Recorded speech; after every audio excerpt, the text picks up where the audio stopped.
Hello বন্ধুরা, অরিঞ্জয় মম সম্পার চ্যানেলে তোমাদের স্বাগত। আমি চলে এসেছি আজকে একটা নতুন ব্লগ নিয়ে।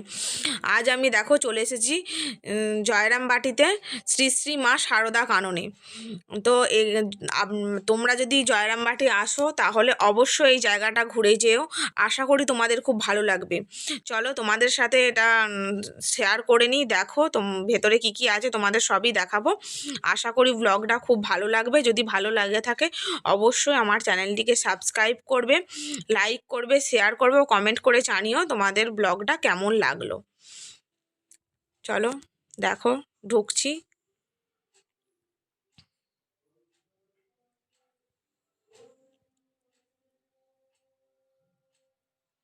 দেখো চারিদিকেই শুধু ফুল গাছ।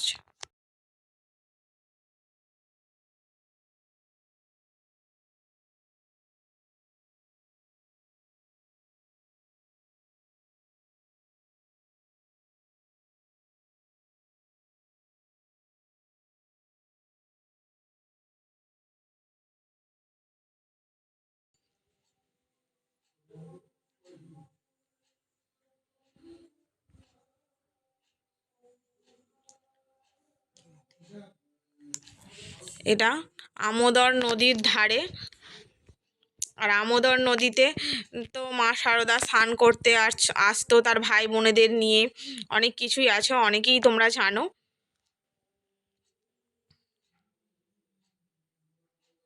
দেখো এটা কৈলাস পর্বত করেছে। আর শীতকাল, শীতকাল মানে তো নানান রকমের ফুল। তো দেখো কত রকমের ফুল ফুটাচ্ছে। এটা হচ্ছে শিব মন্দির।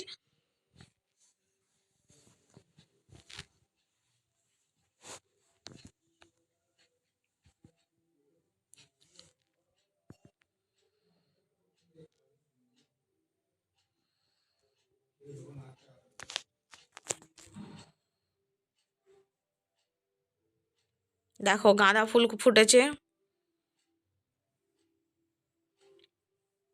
যত মত তত পথ, তোমরা জানো ওটা শ্রীরামকৃষ্ণ দেবের বাণী।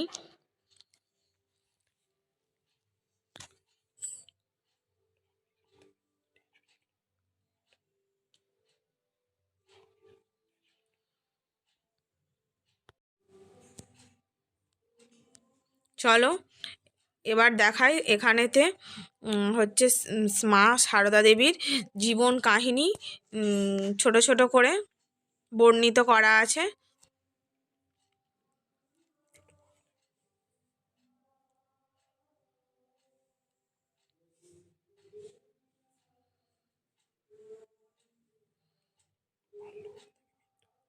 বাল্যকাল থেকে মৃত্যু পর্যন্ত আছে, এটা শেষের দিক থেকেই দেখানো হচ্ছে।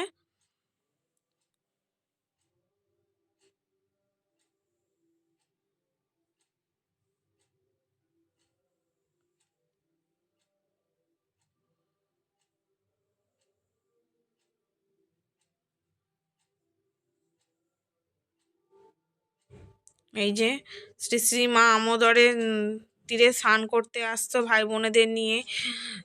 মায়ের জন্ম সমস্ত কিছুই দেখানো হচ্ছে।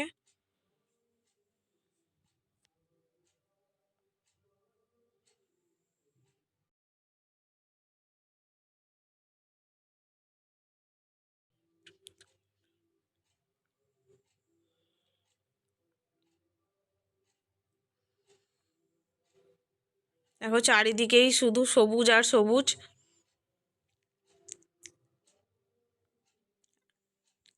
এক কথায় অপূর্ব প্রাকৃতিক একটা দৃশ্য। এখানে শ্রী শ্রী মা সারদা দেবীর মাতা পিতার সৎকার করা হয়েছিল, সেটাই এখন মন্দির করা হয়েছে। এটা আমোদরের ঘাট। কথিত আছে এখানেই শ্রী শ্রী মা সারদা দেবী তার ভাই বোনেদের নিয়ে স্নান করতে আসতো।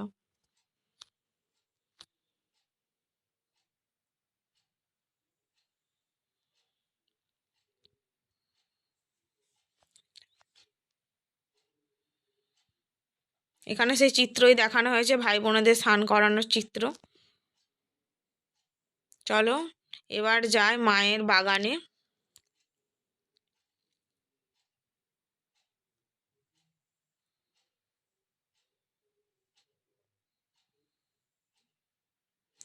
এখানে দেখো শ্রী শ্রী মা সারদা দেবীর জমির ধান রাখা আছে।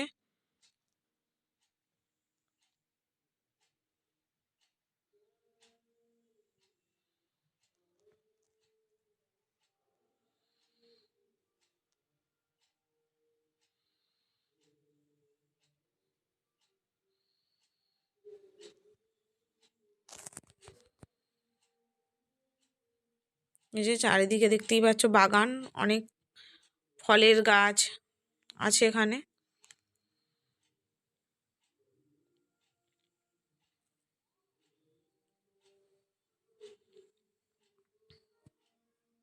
চলো এখানেই ব্লগটা শেষ করছি।